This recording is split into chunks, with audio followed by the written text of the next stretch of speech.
তার বন্ধুকে আল্লাহ আরশে নিয়ে বুঝাইয়া দিয়েছেন, গোটা সৃষ্টি জগতে যত ধন সম্পদ যা আছে সবকিছু আমার বন্ধুর কদমের নিচে আমি আল্লাহ হাতিয়ে করে দিয়েছি। ঠিক না বেঠিক? নামাজে দুনিয়ার কাউকে সালাম দিলে নামাজ বাতিল হয়ে যায়, আল্লাহ হাবিবকে সালাম না দিলে নামাজ বাতিল হয়ে যায়। এখানে তো রাত আর দিনের পার্থক্য হয়ে যায়।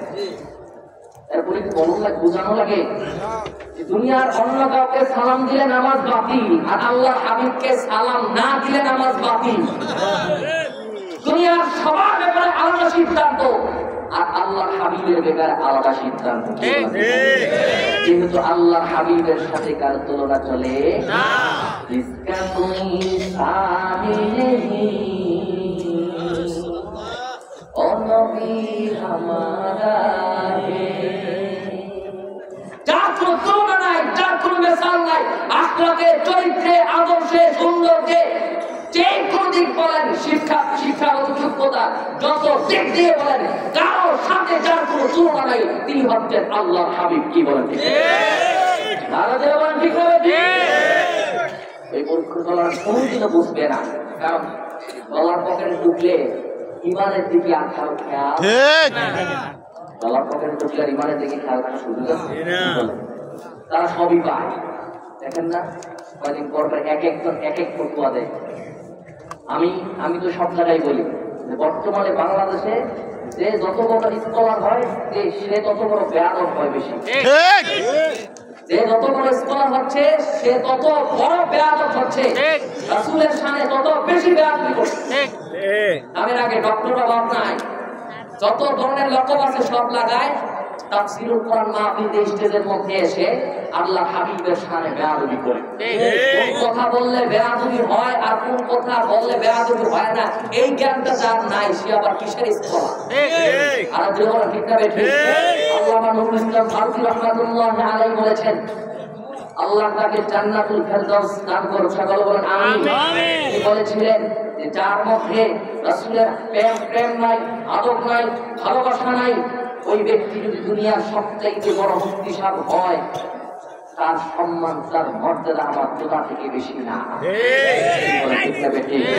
আর রাস্তার মুজি, যে রাস্তার মুজি জুতা সেলাই করে, রাস্তায় ড্রেন পরিষ্কার করে, তার মধ্যে যদি আল্লাহর হাবিবের প্রেম থাকে, মহব্বত থাকে, ভালোবাসা থাকে, ওই লোকটা হচ্ছে আমার মাথার কাজ।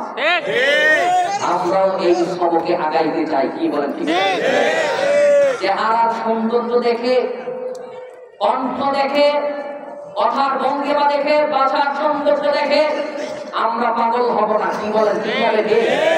উর্দুল দরবার, হক্কানি দরবার, এই দরবার আল্লাহর হাবিব ১৫০০ বছর পূর্বে যে একটা দলের কথা বলে দিয়েছেন আহলে সুন্নাত ওয়াল জামাত, এই দরবার পরিপূর্ণভাবে সেই দলের উপরে প্রতিষ্ঠিত। কি বলেন? ঠিক আছে? আর কোন সন্দেহ আছে? আর বলেন সন্দেহ আছে? সন্দেহ থাকলে আপনার এখানে আসার দরকার নেই, জান্নাতের কাছে কোন দরকার নেই। আপনার কবরে আপনি যাবেন, ওই হুজুরের কবরে ওই হুজুর যাবেন যে আপনার ঈমানকে শেষ করেছে। আল্লাহ তাআলা বলেছেন কি, ইয়া আইয়ুহাল্লাযীনা আমানু লা তারফাউ আসওয়াতাকুম ফাওকা সাওতিন নাবিয়্যি ওয়া লা তাজহারু লাহু বিল কওলি কাজাহরি বা'দিকুম লিবা'দিন আন তাহবাতা আ'মালুকুম ওয়া আনতুম লা তাশউরুন। আল্লাহু আকবার। রাসূলের সাথে বেয়াদবি করবে না। দিনরাত ২৪ ঘন্টা তাসবিহ নিয়ে পড়ে থাকেন, মাথায় পাগড়ি, দাড়ি, আওয়ামী, ইশরাক, কোরআন তেলাওয়াত, কোনো কিছুর অভাব নাই। রাসূলের সাথে বিন্দু পরিমাণ বেয়াদবি করবেন, সারা জিন্দেগীর আমল মুহূর্তের মধ্যে শেষ হয়ে যাবে। এটা তো অন্য কারো ব্যাপারে আল্লাহ তাআলা বলেন নাই, একমাত্র তার হাবিবের জন্যই বলেছেন, একমাত্র তার রাসূলের ব্যাপারেই বলেছেন। কারণ আল্লাহ তাআলা তো তার বন্ধুকে এত বেশি মহব্বত করেন, যার জন্য গোটা জগৎকে আল্লাহ সাজাইছেন, যার জন্য গোটা জগৎকে সাজাইছেন। তারা বলতে চায় আল্লাহ হাবিব কিছুই জানে না। মাঝে মাঝে ওই উম্মি নবী, উম্মি শব্দের ব্যাখ্যা করে নিরক্ষর মূর্খ কিছু। আল্লাহ হাবিব পড়ালেখা জানতেন না, আর আল্লাহ হাবিব জানতেন না মোল্লা তুমি জানো। নাসাই শরীফ পুরো, তিরমিজি শরীফ পুরো, মুস্তাদরাক হাকিম পুরো। আল্লাহ হাবিব বলেছেন ইন্নী আরা মা লা তারাউনা ওয়া আসমাউ মা লা তাসমাউনা, যে আমি যা দেখি তোমরা তা দেখো না, আর আমি যা শুনি তোমরা তা শোনো না। আমি যা দেখি তোমরা তা দেখো না। আল্লাহর হাবিব কবরের মধ্যে আযাব হয় কেন সেটাও দেখতেন। কি বলেন? বুখারী শরীফ খুলেন না, হযরত ওমর রাদিয়াল্লাহু তাআলা থেকে হাদিস। আল্লাহর হাবিব একদিন সাহাবায়ে কেরামকে নিয়ে আলোচনা করতেছেন।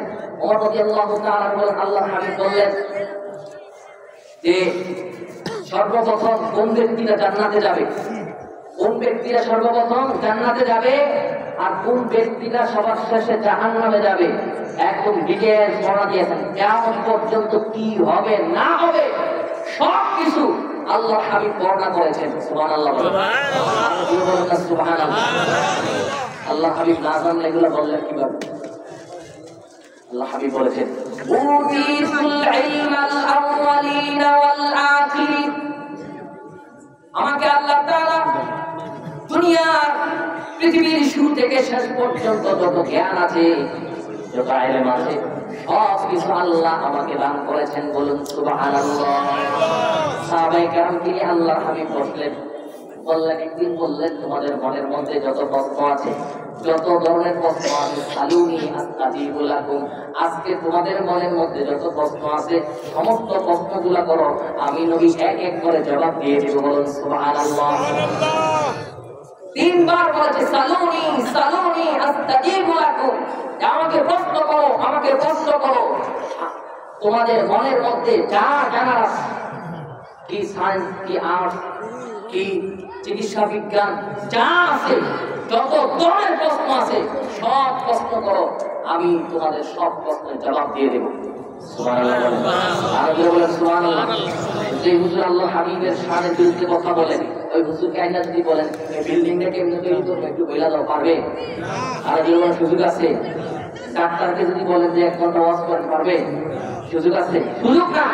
আল্লাহ হাবিব বলেছেন যত ধরনের প্রশ্ন আছে দুনিয়া সব প্রশ্ন নিয়ে আসো, আমি নবী পড়বো।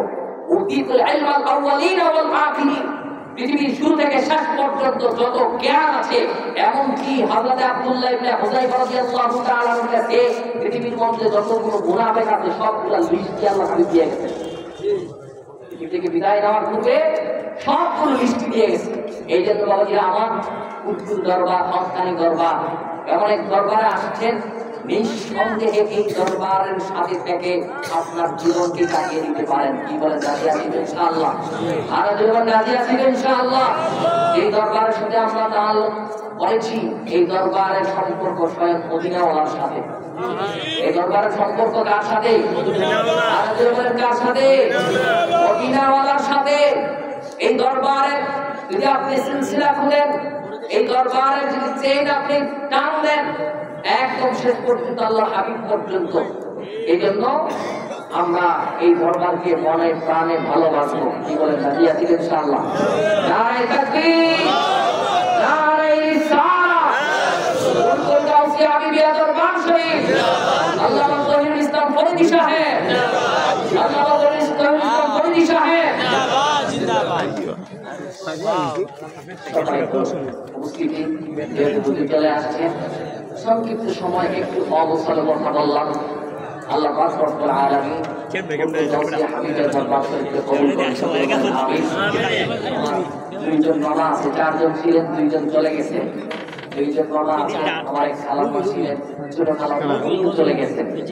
আমাদের থেকে অনেকেই বিদায় নিয়ে চলে গেছে। আমরা দোয়া করি, বিশেষ করে আমার নানীদের অনেক বেশি অসুস্থ। আল্লাহ পাক রব্বুল আলামিন আমার নানীদেরকে যেন পরিপূর্ণ সেবায় আজেলা কামেলা দায়িত্ব নসিব করেন। সকল বলেন আমিন। মুস্তাজাবুদ দাওয়াত। আমরা এক এক করে যারা আমাদের জন্য দোয়া করেন তাদেরকে আমরা হারিয়ে ফেলবো। আল্লাহ তাআলা আমার নানীদেরকে হায়াতে তৈয়বা নসিব করেন। সকল বলেন আমিন। আমাদের 2 জন বাবা সুস্বাস্থ্য কামনা করে ফুলকুল গাউসিয়া হাবিবিয়া দরবার শরীফ যেন আল্লাহ তাআলা কবুল করেন। সকলে বলেন আমিন। ওয়া আখিরু দাওয়ানা আলহামদুলিল্লাহি রাব্বিল আলামিন। আসসালামু আলাইকুম ওয়া রাহমাতুল্লাহি ওয়া বারাকাতুহু।